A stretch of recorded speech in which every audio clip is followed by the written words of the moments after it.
जो इन नौजवानों को, इन युवाओं को कॉकरोच कह रही थी। हाँ बिल्कुल, क्या निशाना साधा है भाई आपने।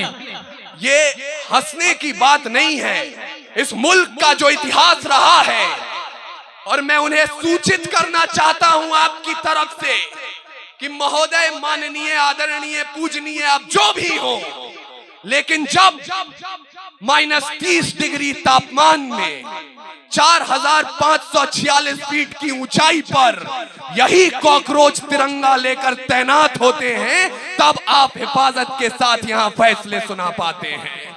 मैं आपको सूचित करना चाहता हूं कि जब मेरा रंग दे बसंती चोला बोलकर यही कॉकरोच फांसी के तख्ते को चूम लेते हैं, तब ये मुल्क आजाद हो पाता है। क्या है नौजवानियां, मैं आपकी तरफ से न्यायपालिका को सूचित कर रहा हूं, खुदी राम ने खुददारी से हंसकर जिसका दान दिया, भगत सिंह ने चूमा फंदा और जिसे कुर्बान किया।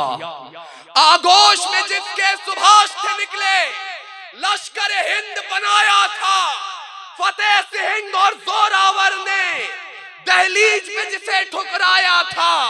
अरे संघर्षों में बुनियाद बनी जो आजादी के बोल की, सुलग रही थी गर्मनाल में शेखर के पिस्तौल की। अरे खिल रही थी रोम रोम में अशफाकुल्ला खान के, वही जवानी दौड़ रही है खून में हिंदुस्तान के। क्या कहने, जिंदाबाद जिंदाबाद। वही जवानी दौड़ रही है खून में हिंदुस्तान के। तब कह रहा हूं आपसे, मुझे काफिया, रदीफ, मीटर वगैरह कुछ नहीं आता। जो आप कहना चाहते हैं वो आप तक पहुंचाने की कोशिश करता हूं, इससे अधिक कुछ नहीं। मेरा परिचय क्या है, मुझे अब तक महसूस नहीं हुआ कि मैं झारखंड में खड़ा हूं। ये बागी जमीन है, और अगर बगावत के एक दो स्वर भी यहाँ कहीं हवा में उड़ रहे हो, उन्हें आमंत्रित कर रहा हूं। आपका और अपना दोनों का इम्तिहान लेना चाहता हूं एक बार फिर। हास्य की भाषा नहीं लिखी है, ना ही गजल सुनाता हूं, कविता लिखनी नहीं है आती, चीखें लिखते जाता हूं। देश मेरा जल रहा है, आग लगी है सीने में, क्या कहने, हुक्मरान सब व्यस्त दिखे हैं खून गरीब का पीने में। तो हिंदुवाद या इस्लाम का पक्ष नहीं मैं लाया हूं, घायल भारत चीख रहा है, चीख सुनाने आया हूं। घायल, क्या कहने भाई, वाह, जिंदाबाद जिंदाबाद, बहुत अच्छे भाई, बाबा बाबा, क्या कहने। घायल भारत चीख रहा है, चीख सुनाने आया हूं।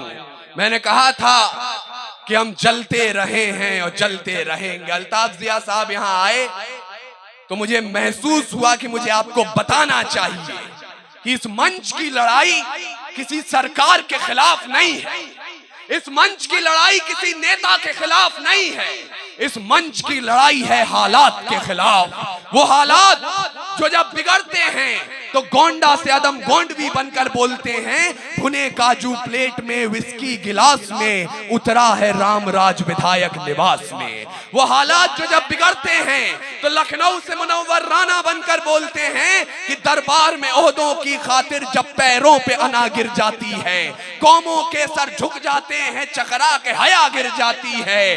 अब तक तो हमारी आंखों ने बस दो ही तमाशे देखे हैं, या कौम के रहबर गिरते हैं या लोकसभा गिर जाती है। वो हालात जो जब बिगड़ते हैं तो कहीं ना कहीं नज्म सुभाष बनकर बोलते हैं, फूल पत्ती होंठ जुल्फे गाल में उलझे रहे, कुछ सुखनवर हिरनियों की चाल में उलझे रहे, मुल्क खतना और जनेऊ पर मुखर होता गया, हम लोग यहाँ सियासत के जाल में उलझे रहे।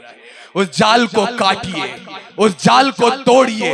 मैंने कहा घायल भारत चीख रहा है, चीख सुनाने आया हूं। भारत सिर्फ सरहदों पर घायल नहीं होता है, जब मंदिर मस्जिद के नाम पर हथियार उठाया जाता है।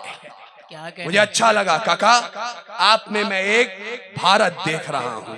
बिल्कुल। जब मंदिर मस्जिद के नाम पर हथियार उठाया जाता है या दुधमुंहों को भी हवस का शिकार बनाया जाता है, क्या कहने? जब मठों के मठाधीश भी क्रोध में आने लगते हैं या मौलाना बारूदी पैगाम सुनाने लगते हैं, जब शाहरुख खान के बेटे को सजा कड़ी दी जाती है और अडानी पोर्ट की बात नहीं की जाती है, पेट्रोल की कीमत चढ़ते चढ़ते छूले आसमान को, या लखीमपुर में सत्ता ने जब रौंद दिया किसान को, न्यूज चैनलों ने भी जब जब राग दरबारी सीखा है, तब तब भारत जख्मी होकर मेरे जरिए चीखा है। क्या कहने? वाह वाह वाह वाह वाह वाह, क्या कहने भाई, जिंदाबाद जिंदाबाद। बिल्कुल हक है।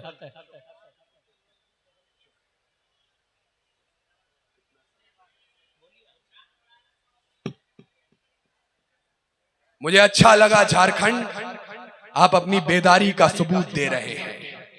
तो अब मैं आपको उस मोड़ पर लेकर जाना चाहता हूं जहां सिर्फ सच सुनने वाले लोग यहां बैठे रह जाएंगे।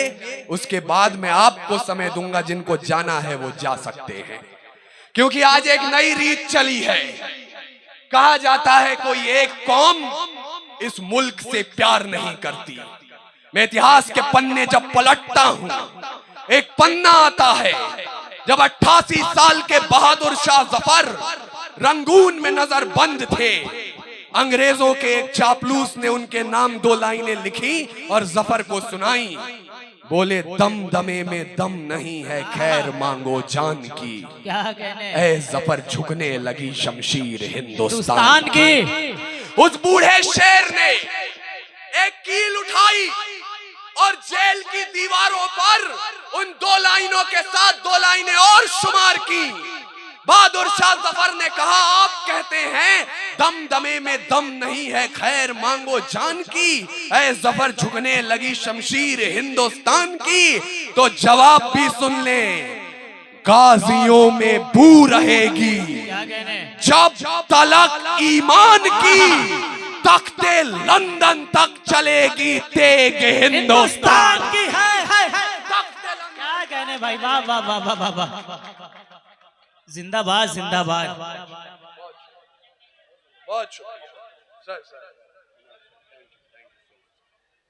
तख्ते लंदन तक चलेगी तेग हिंदुस्तान की। और अगर मिन्हाज आलम यहां आए हैं और अपूर्व विक्रम शाह को माला पहनाई है, तो मैं यहाँ आप लोग तो 5 वक्त इबादत करने वाले लोग होंगे, कुरान को बखूबी जानने वाले लोग। मैं आपके कुरान के बारे में ज्यादा नहीं जानता, लेकिन इतना जरूर जानता हूँ कि सरकारे दो जहां जब इस जमीन पर आए तो रहमतुलिल मुस्लिमीन बनकर नहीं आए, रहमतुलिल आलमीन बनकर आए। बेशक बेशक बेशक। और तब बोल रहा हूं, अगर कोई ये कहता है कि वतन परस्ती का सबूत दीजिए, या सरहद के उस पार से कुछ चलते हुए वीडियो आपके पास पहुंचते हैं जहां मौलाना साहब कहते हो इस्लाम का दर्जा ऊंचा, देश का दर्जा झूठा, उन्हें कहिएगा, अपनी आने वाली नस्लों को सिखाइएगा कि आपके कुरान में लिखा है अगर नमाज अदा करनी हो और पानी की कमी हो, आप उससे पहले मुल्क की मिट्टी से वजू कर लें, तब भी नमाज कबूल होती है। उस कौम में वतन से ऊपर क्या हो सकता है? बिल्कुल। हमारे देश में मुसलमानों की पहचान अजमल कसाब से नहीं होती जो ताज होटल में घुसकर 166 लोगों को मौत के घाट उतार दे। इस मुल्क में मुसलमानों की पहचान होती है तो उसी बंबई कब्रिस्तान के उन खुददार रखवालों से जो कब्रिस्तान के गेट पर खड़े हो गए और बोले मर जाएंगे लेकिन इस नापाक जिस्म को अपने कब्रिस्तान में दफन नहीं होने देंगे। ये आपकी तस्वीर है। और अगर इस तस्वीर को मुकम्मल बनाना चाहते हैं, मैं आपको एक वाकया बता रहा हूं। पिछले साल मैं ट्रेन से कहीं जा रहा था तो एक फोन आया उन्होंने कहा भैया जय श्री राम। मैंने कहा भैया जय श्री राम। बोले इतने तारीख को यहाँ कवि सम्मेलन है, आपको आना है। मैं कहा आऊंगा। थोड़ी देर बाद एक फोन आया, उनने कहा भाईजान आदाब।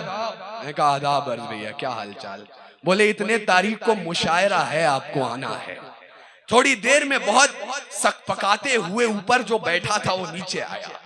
उसने कहा कि आपने जय श्री राम भी कहा, थोड़ी देर बाद आपने आदाब भी कहा, आप क्या हैं? आधे हिंदू हैं, आधे मुसलमान हैं। मैंने कहा मैं मुकम्मल हिंदुस्तान हूं।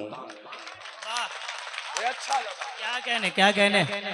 और वो मुकम्मल हिंदुस्तान तब बनता है जब आप जलियांवाले बाग की भी तारीख पलट कर देखते हैं। जब जनरल डायर ने गोली चलाने का आदेश दे दिया तो उनसे पूछा गया क्यों चलवाई थी गोली। बोले पठान भाग रहे थे इसलिए गोली चलानी पड़ गई। तब अब्दुल गफ्फार खान एक पठान के बेटे ने कहा था अगर गोरी सरकार एक भी पठान की पीठ पे गोली दिखा दे तो मुसलमान उसी समय आजादी की लड़ाई से पीछे हट जाएंगे। पूरे 5 दिनों तक पोस्टमार्टम चला, 76 पठानों की लाश मिली और 76 के 76 ने गोली अपने सीने पे खाई थी। वो मुकम्मल हिंदुस्तान हम देखना चाहते हैं जहां अशफाकुल्लाह खान को राम प्रसाद बिस्मिल से अलग नहीं किया जा सकता। और अगर वो हिंदुस्तान आप बनते देखना चाहते हैं तो आपको अपने सोचने के तरीके में बदलाव लाना होगा। मैं बहुत जिम्मेदारी के साथ कह रहा हूं जिया साहब भैया आपसे, अगर आप ये सोचेंगे कि ये जो सरकार आ गई है कौम को मिटाकर रख देगी, ये सरकार आ गई है इस देश को खत्म कर देगी, मुझे माफ कीजिएगा आप गलत हैं। ये सरकारें, ये सियासत, ये सत्ता का गुरूर, ये विपक्ष की कमजोरी 5 साल 10 साल 15 साल की हैं। भारत देश 5000 साल पुरानी सभ्यता है। जब पूरे विश्व को अक्षर ज्ञान तो छोड़िए चिन्ह ज्ञान नहीं था, हमने 4 वेदों की रचना कर दी थी। इस मिट्टी की कोख से निकला एक पत्थर जिसे कोहिनूर कहते हैं, उसे खरीद सके इतनी हैसियत पूरी दुनिया की दौलत में नहीं थी। और तो और सिकंदर की शमशीर में इतना फौलाद नहीं था, उसके किसी भी सैनिक के पांव की इतनी औकात नहीं थी कि इस मिट्टी के एक भी जर्रे के माथे पर विराजमान हो जाए। तब जाकर अल्लामा इकबाल ने लिखा यूनान में रोमा सब मिट गए जहां से, कुछ बात तो है कि हस्ती मिटती नहीं हमारी, सदियों रहा है दुश्मन दौरे जहां हमारा, सारे जहां से अच्छा हिंदुस्तान हमारा। क्या कहने, वाह वाह वाह वाह वाह। और ये सारे जहां से अच्छा देश है, इसे सारे जहां से अच्छा बनाए रखिए। भूल जाइएगा आप 5 वक्त की नमाज पढ़ते हैं या 4 धाम की यात्रा करते हैं। भूल जाइएगा गिरजाघर में जाकर मोमबत्तियां जलाते हैं या गुरुद्वारे में अपना मत्था टेकते हैं। मिन्हाज आलम की इस महफिल में अगर इस जमीन का पानी पिया है, अगर इस मिट्टी में खेले हैं, तो एक कसम उठाइए इस मिट्टी के नाम कि रावण नहीं हम पलने देंगे साधुओं के वेश में। क्या कहने? पहली उंगली मैंने अपनी तरफ उठाई है, आशा राम हो या राम नहीं, क्या रावण नहीं हम पलने देंगे साधुओं के वेश में। और अफजल नहीं पनप सकते हैं अब्दुल कलाम के देश में।